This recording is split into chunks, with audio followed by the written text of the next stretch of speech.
नमस्कार दोस्तों। एक चार्टर्ड प्लेन जा रहा है साउथ अमेरिका के यूरुग्वाय से चिली देश की राजधानी सैंटियागो और इसमें बैठे हैं 45 पैसेंजर्स, रग्बी टीम के प्लेयर और उनके फैमिली और फ्रेंड्स। सफ़र ज़्यादा लंबा नहीं था। यूरुग्वाय से सैंटियागो जाने में केवल 3 घंटे लगते हैं, लेकिन इसके बीच में पड़ती हैं एंडीज़ पहाड़ियाँ। एंडीज़ पहाड़ियाँ बेहद खूबसूरत और साउथ अमेरिका की सबसे ऊंची पहाड़ियाँ हैं, हिमालय की पहाड़ियों की तरह सुंदर। लेकिन ये सुंदर और ऊंची पहाड़ियाँ इन यात्रियों के लिए मुसीबत का कारण बन जाती हैं। आखिर क्यों और कैसे? 12 अक्टूबर 1972 को एक तूफान आता है और प्लेन का पायलट डिसाइड करता है कि प्लेन को आगे नहीं ले जाया जा सकता और तूफान के रुकने तक हमें इंतज़ार करना होगा। तूफान के रुकने के बाद आगे चलना शुरू करेंगे। तभी अर्जेंटीना के एक शहर मेंडोजा में प्लेन को लैंड कराया जाता है और अगले दिन 13 अक्टूबर को जब मौसम साफ था, प्लेन 2:18 पर अपनी दूसरी उड़ान भरता है। उड़ान के 1 घंटे तक सफ़र बेहद आनंददायक और सुहाना रहता है और ये जहाज़ सैंटियागो के पास पहुंचने ही वाला था। पहाड़ियों के बीचों बीच था और जहाज़ नीचे की तरफ आना शुरू करता है। तभी अचानक एक भयानक टर्बुलेंस आ जाता है और अंदर बैठे पैसेंजर्स इस टर्बुलेंस का मजाक उड़ाते हैं। पायलट को बाहर दिखना बंद हो जाता है। तभी उनमें से एक पैसेंजर बाहर खिड़की से झांक कर देखता है तो बाहर बादल ही बादल हैं और जहाज़ पहाड़ी के बेहद करीब है। जब तक जहाज़ बादलों से बाहर आता है और जब पायलट को दिखता है तो सामने एक बड़ी पहाड़ी दिखती है और पायलट अपना पूरी कोशिश और पूरी जान लगा देता है जहाज़ को कंट्रोल करने के लिए, जिससे एल्टीट्यूड गेन कर सके। लेकिन जब तक कुछ हो पाता, जहाज़ पहाड़ी से जाकर टकरा जाता है और जहाज़ का पिछला हिस्सा टूट जाता है और 3 पैसेंजर्स कुर्सी सहित हवा में उड़ जाते हैं।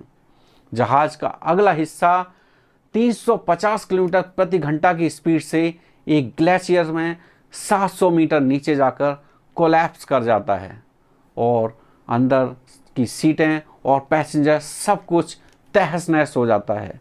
फिर कई लोग बुरी तरह घायल हैं। कोई नहीं जानता कि कहां पर हैं, किस लोकेशन पर हैं। लेकिन क्रैश होने से पहले पायलट द्वारा दिए गए लास्ट मैसेज और अपडेट से ये पता है कि वो प्लेन अपने रूट से 80 किलोमीटर भटक गया था और यहाँ से शुरू होती है सर्वाइवल की दर्दनाक कहानी। ये दिल दहलाने वाली कहानी है एयर फ्लाइट 571 के मिसिंग होने की। क्रैश प्लेन में यात्रा कर रहे थे 45 पैसेंजर्स और अब क्रैश के बाद केवल 35 पैसेंजर बचते हैं। उनमें से 2 पैसेंजर ऐसे हैं जो बहुत ही कम घायल हैं और दोनों ही मेडिकल के स्टूडेंट हैं। फिर जैसे ही वो अपने आप को संभालते हैं और फिर शुरू कर देते हैं अपना बचाव कार्य कि कैसे सबको बचाया जा सके।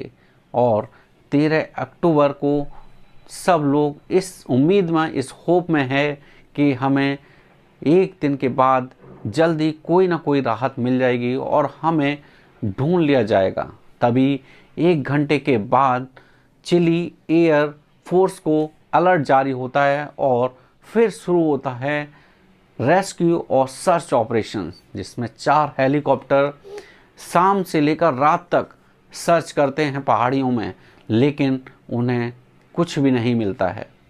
और फिर वो कंक्लूड करते हैं कि जो क्रैश हुआ प्लेन है उसका कलर वाइट था और पहाड़ियों पर चारों तरफ बर्फ भी वाइट है, इसलिए ये कहीं ऐसे रिमोट एरियाज़ या इनएक्सेसिबल एरियाज़ में क्रैश हुआ है जिसे ढूंढ पाना बेहद ही मुश्किल है। 13 अक्टूबर की रात बचे हुए घायल यात्रियों को ये उम्मीद थी, इस होप में थे कि कैसे भी आज की रात निकाल ली जाए और कल तक हमें कोई ना कोई मदद मिल जाएगी और हमें ढूंढ लिया जाएगा। और उस रात जो है 5 सर्वाइवर बहुत ही ज़्यादा घायल थे, जो कि ठंड ज़्यादा होने की वजह से, क्योंकि वहाँ पर टेम्परेचर था -30 डिग्री सेंटीग्रेड और वो सरवाइव नहीं कर पाते हैं। और जो यात्री हैं वो ठंड से बचने के लिए हवाई जहाज़ के टूटे हुए हिस्से को सूटकेस और कुर्सियों से कवर्ड करते हैं, जिससे रात में ठंड से बचा जा सके। अगले दिन 14 अक्टूबर को अर्जेंटीना, यूरुग्वाय और चिली के अलग अलग देशों से 11 हवाई जहाज़ रेस्क्यू ऑपरेशंस के लिए निकलते हैं और ढूंढना शुरू करते हैं। सर्च एरिया जो उन्होंने आइडेंटिफाई किया था काफ़ी हद तक सही था, जहां क्रैश हुआ था प्लेन, लेकिन क्योंकि चारों तरफ पहाड़ियों पर बर्फ़ ही बर्फ़ थी और हवाई जहाज़ भी वाइट कलर का था, तो उसे वो दिखाई नहीं देता है उन्हें और वो उसे ढूंढ नहीं पाते हैं। और जो सर्वाइवर हैं वो डिसाइड करते हैं कि जहाज़ की छत पर SOS लिपस्टिक से लिख दिया जाए, जिससे ऊपर गुजरने वाले हवाई जहाज़ उन्हें देख लें और उन्हें मदद मिल जाए। लेकिन वो जैसे ही लिखना शुरू करते हैं पूरा S भी नहीं लिख पाते हैं और सारी लिपस्टिक ख़त्म हो जाती है, क्योंकि लिपस्टिक इतनी मात्रा में नहीं थी। फिर वो डिसाइड करते हैं कि जो सूटकेस और ब्रीफकेस हैं उनसे एक बड़ा क्रॉस बना दिया जाए, जिससे कि ऊपर गुजरने वाले हवाई जहाज़ उन्हें देख लें। जब वो क्रॉस बना देते हैं सूटकेस और ब्रीफकेस की मदद से, तब देखते हैं कि 2 से 3 हेलीकॉप्टर्स ऊपर से गुजरते भी हैं और वो चिल्लाते हैं, लेकिन वो उन्हें नहीं देख पाते हैं और वो लोग इसके बाद बेहद निराश हो जाते हैं। इसी कोशिश में एक दिन और निकल जाता है। अब 15 अक्टूबर को ये सर्वाइवर रियलाइज़ करते हैं कि तरीका काम नहीं कर रहा है। अब उन्हें ज़िंदा रहने के लिए पानी की सख्त ज़रूरत है। फिर उनमें से एक यात्री फीटो स्टारवेच पानी बनाने का तरीका ढूंढ लेते हैं और मेटल की एक सीड लेकर के धूप को कॉन्सेंट्रेट करके जो है बर्फ़ को बूंद बूंद करके मेल्ट करते हैं और उस पानी को वाइन्स की बोतल में कलेक्ट करते हैं। और जो सीट्स पर लगे हुए कवर्स थे उन्हें ये सर्वाइवर स्नो शूज़ के रूप में यूज़ करते हैं और सीट के अंदर की फॉर्म को अपने कपड़ों के अंदर फिल करके ठंड से बचने का तरीका ढूंढ लेते हैं। अगले दिन 16 अक्टूबर को फर्नेडो पराडो जाग उठते हैं और कोमा से बाहर आ जाते हैं, जब उन्हें पता चलता है कि क्रैश में उनकी मां मारी जा चुकी है और 19 साल की बहन बेहद गंभीर रूप से घायल है। उसे बचाने की वो हर संभव प्रयास करते हैं, लेकिन खाना पानी ना होने की वजह से वो क्रैश के 8वें दिन गुजर जाती है। इनमें से अधिकतर पैसेंजर्स समुद्र के किनारे रहने वाले थे और इन्होंने अपने जीवन में कभी बर्फ़ नहीं देखी थी, लेकिन आज -30 डिग्री सेंटीग्रेड पर और बिना खाना बिना पानी के सरवाइव कर रहे थे। इसके अलावा एक प्रॉब्लम और थी स्नो ब्लाइंडनेस की। जब सन की रेज बर्फ़ की पहाड़ियों पर पड़ती है और रिफ्लेक्ट करती है आँखों पर, तो उसे स्नो ब्लाइंडनेस कहा जाता है। 21 अक्टूबर 1972 को जो रेस्क्यू एंड सर्च टीम जो है सर्च करने के बाद उनको नहीं मिलता है, तो वो अपने हाथ खड़े कर देती हैं और सर्च ऑपरेशन को बंद करने का ऐलान कर देती हैं, ये सोच करके कि अब इतने दिनों के बाद शायद ही कोई जिंदा बचा होगा। इन सर्वाइवर को हवाई जहाज़ के बीच एक ट्रांसमीटर मिलता है। उनमें से एक यात्री इलेक्ट्रॉनिक्स की थोड़ी बहुत जानकारी रखता है और अपनी पूरी कोशिश करने के बाद एक लंबा सा तार बनाकर जिसका एंटीने के रूप में यूज़ करता है और उस ट्रांसमीटर को ऑन भी कर लेता है, लेकिन उसमें मैसेज सुना जा सकता था और मैसेज भेजा नहीं जा सकता था, यानी 1 वे कम्युनिकेशन था। जब ट्रांसमीटर ऑन होता है 11वें दिन और उन्हें ये खबर मिलती है कि सर्च एंड रेस्क्यू टीम ने अपने ऑपरेशंस को बंद कर दिया है। ये खबर सुनने के बाद सभी सर्वाइवर रोने लगते हैं और उनके दिल को बहुत ही बड़ा धक्का लगता है। लेकिन उनमें से एक सर्वाइवर फर्नेडो पराडो ऐसे थे जिन्होंने इस खबर को सुनकर बहुत ज़्यादा रिएक्ट नहीं किया। हो सकता है उनके दिमाग में कुछ और ही प्लान चल रहा था। इसका 11वां दिन था और सर्वाइवर को अब खाने की सख्त कमी महसूस हो रही थी, क्योंकि इनके पास खाने का ज़्यादा सामान नहीं था। इनके पास केवल 8 चॉकलेट बार, 3 जैम की बोतल्स और कुछ चॉकलेट्स और ड्राई फ्रूट्स और कुछ वाइन्स की बोतल्स थी। और इस सामान को वो प्लेन के क्रैश के फर्स्ट डे से ही खा रहे थे। और आप बिलीव करेंगे कि पराडो ने तो एक कवर्ड चॉकलेट के एक दाने को 3 दिन तक खाया था। यहाँ तक राशनिंग करना ठीक था, क्योंकि अब तो फूड पूरी तरह से खत्म हो चुका था। 3000 फीट की ऊंचाई पर ना तो कोई पेड़ पौधे थे, ना ही कोई जानवर जिन्हें मारकर खाया जा सके जिंदा रहने के लिए। अब इनके पास कोई भी ऑप्शंस नहीं था खाने का। फिर इन सर्वाइवर्स ने ऐसा किया जिसकी आप कल्पना नहीं कर सकते। जो सीट्स थी एरोप्लेन की, उनके कवर यानी लेदर को खाना शुरू कर दिया और उनके अंदर के कॉटन को। ऐसा करने से कई सर्वाइवर बीमार पड़ने लगे। फिर इन सब ने डिसाइड किया कि अब जिंदा रहने के लिए इन्हें जो लोग मारे जा चुके हैं उनके मीट को भोजन बनाना होगा। ये करना आसान नहीं था, क्योंकि जो लोग मारे गए थे वो इनके फ्रेंड्स, फैमिली और क्लासमेट थे। कुछ लोगों ने ऐसा करने से मना कर दिया, लेकिन 2 दिन जब और बीत गए और भूख जब बर्दाश्त नहीं हुई तो उन लोगों ने भी इंसान के मीट को अपना भोजन बना लिया। 29 अक्टूबर 1972, 16 दिन क्रैश के बीत चुके हैं और अभी तक कोई भी plan of action in survivor के पास नहीं है।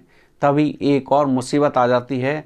उसी रात एक एवलांच आ जाता है और वो प्लेन के टुकड़े में पूरी तरह से बर्फ भर जाती है और ये सब लोग उसमें दब जाते हैं।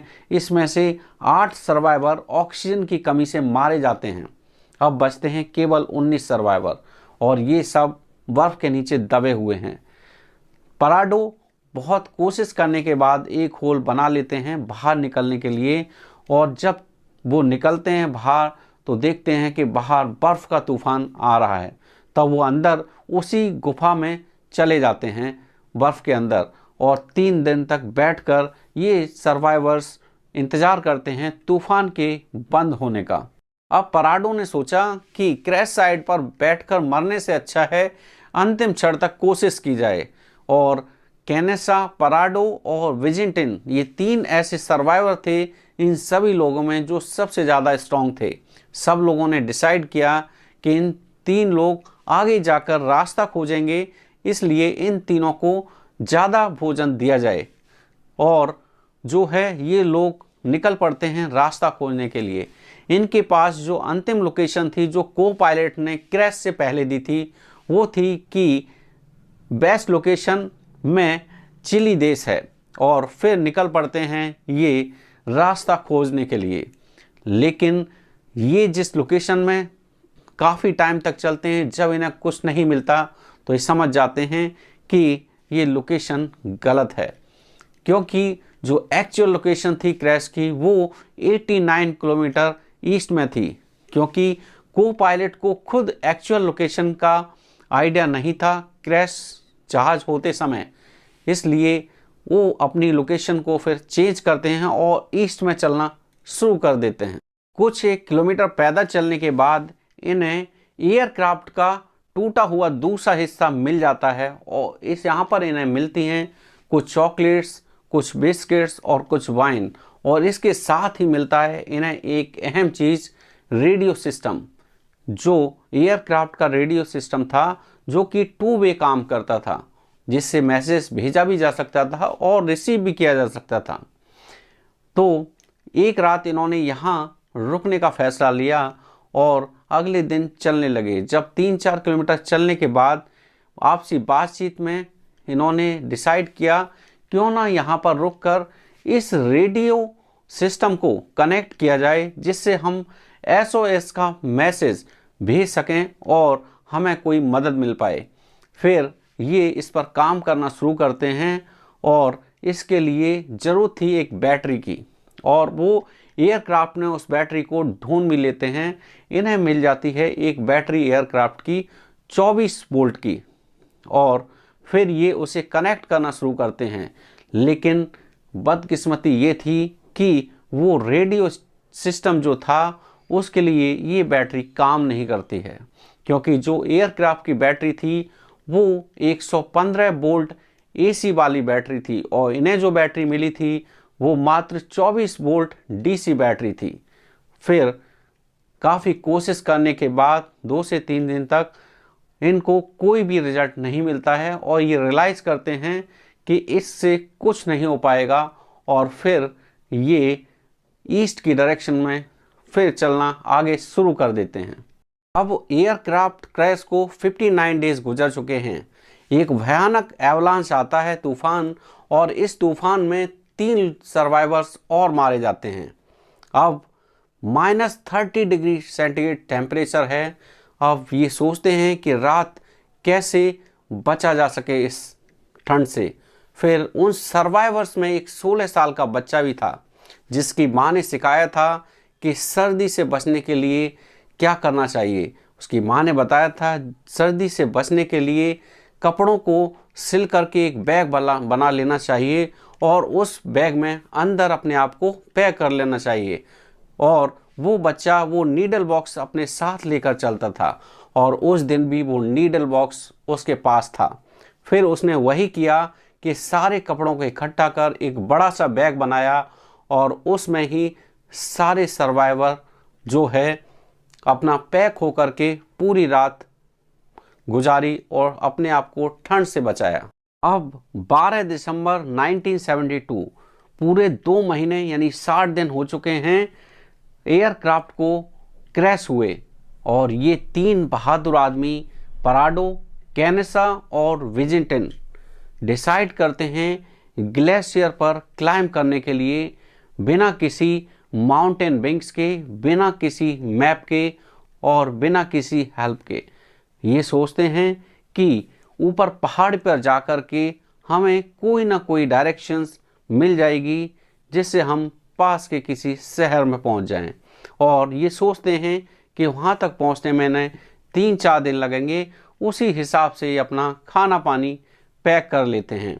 और पराडो ने एक जीन्स के ऊपर 3 जीन्सों को पहन रखा था, और एक स्वेटर के ऊपर 3 स्वेटर, और 4 पेयर सॉक्स उसने पहने हुए थे, और उन सबको अपना जो सुपरमार्केट के कैरी बैग्स होते हैं उनसे कवर किया हुआ था, जिससे कपड़े अंदर से गीले ना हो सकें।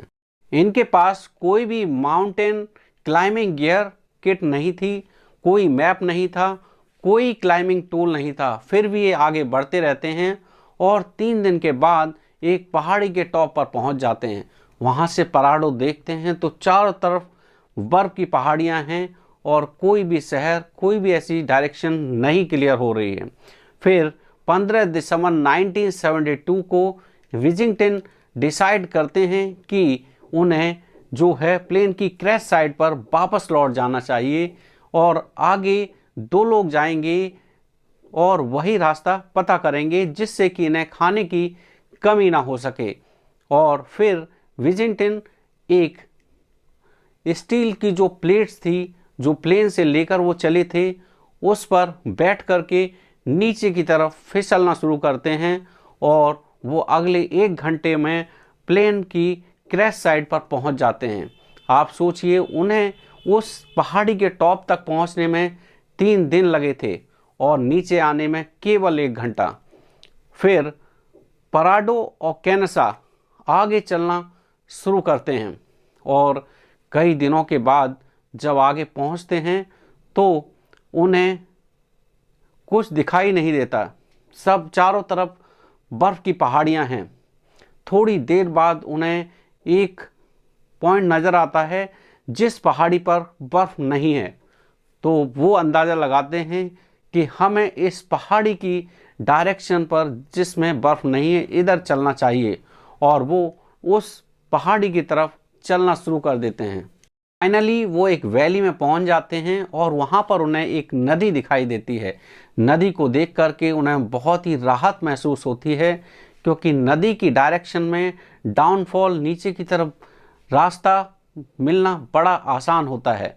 और फिर वो नदी के डाउनफॉल रास्ते को फॉलो करना शुरू कर देते हैं और 9 दिन की ट्रैकिंग के बाद पहुंच जाते हैं नीचे। और वहां उन्हें कुछ इंसानों की प्रेजेंस दिखाई देती है, कुछ एक गाय दिखाई देती हैं। और अब उनकी हालत इतनी बुरी हो चुकी थी, थक चुके थे कि अब आगे चलना संभव नहीं था। तभी उन्हें 3 आदमी जो है घोड़े पर बैठे हुए नदी के दूसरी पार दिखाई देते हैं। पराडो मदद के लिए चिल्लाते हैं जोरों से, लेकिन नदी का शोर इतना ज़्यादा था कि उनकी आवाज़ दूसरी साइड उस आदमी तक नहीं पहुंच पाती है। काफ़ी देर तक चिल्लाने के बाद उनमें से एक आदमी उन्हें देख लेता है और वो इशारे से उन्हें समझाते हैं कि हेल्प के लिए। तब वो आदमी कहता है इशारे से कि आई विल कम टुमारो, मैं कल आऊँगा। फिर वो आदमी अगले दिन आता है और एक पेंसिल और पेन लेकर के उस पेंसिल और पेन को धागे में बांध करके एक पत्थर के जरिए नदी के दूसरे किनारे पर फेंकता है पराडो की तरफ। और वो पेपर और पेंसिल मिलते हैं पराडो के। अब पराडो को मौका मिलता है अपनी बात पूरी दुनिया को बताने का। फिर पराडो फ्रेंच भाषा में लिखते हैं अपनी बात। मैं आपको इंग्लिश में कन्वर्ट करके बताता हूँ। मैं यूरुग्वाय से हूँ। हमारा प्लेन क्रैश होकर पहाड़ी पर गिरा था। हम 10 दिन से पैदल चल रहे हैं और हमारे और भी साथी हैं जो घायल हैं और प्लेन की क्रैश साइड पर हैं। वो 14 लोग बुरी तरह से घायल हैं। हमें मदद की तुरंत ज़रूरत है। हमें नहीं पता मदद कैसे मिलेगी। हमारे पास कोई खाना नहीं है। हम बहुत कमज़ोर और थक चुके हैं। हमें नहीं पता हमें कब मदद मिलेगी। हम पैदल नहीं चल पा रहे हैं। हम कहाँ हैं हमें नहीं पता। पराडो इस पेपर को लिख कर के एक पत्थर में लपेटकर दूसरी साइड फेंक देते हैं और दूसरी तरफ ये पत्र मिलता है चिली के एक किसान सारिगियो काटालोन को। काटालोन इसको पढ़ते हैं और इशारों में बताते हैं कि मैंने सब समझ लिया है। और आपस में बातचीत करते हैं कि हाँ, उनमें से एक बोलता है कि हाँ, सुना तो था कि 2 महीने पहले एक प्लेन क्रैश हुआ था। लेकिन ये सोचकर और देखकर वो हैरान हो जाते हैं कि 2 महीने तक कोई कैसे ज़िंदा रह सकता है। फिर वो अपने घोड़े को जो है वेस्ट डायरेक्शन में दौड़ाते हैं, क्योंकि वो इंसानी बस्ती से काफ़ी दूर थे। फाइनली वो एक इंसानी बस्ती में पहुंच जाते हैं और वहां पर आर्मी कमांड को इस घटना की सूचना देते हैं। और वो आर्मी कमांड जो है सैंटियागो के हेडक्वार्टर आर्मी कमांड को इस इंफॉर्मेशन को पहुंचाता है और फिर इन्हें घोड़े पर बिठा करके हॉस्पिटल तक पहुंचा दिया जाता है। फाइनली इन्हें यहाँ पर थोड़ी राहत और रेस्ट मिलता है। अपने दम पर, अपनी हिम्मत की दम पर ये 61 किलोमीटर पैदल चल करके अपनी जान बचा लेते हैं। और कैनेसा तो अपना आधा बॉडी वेट लूज कर चुके थे।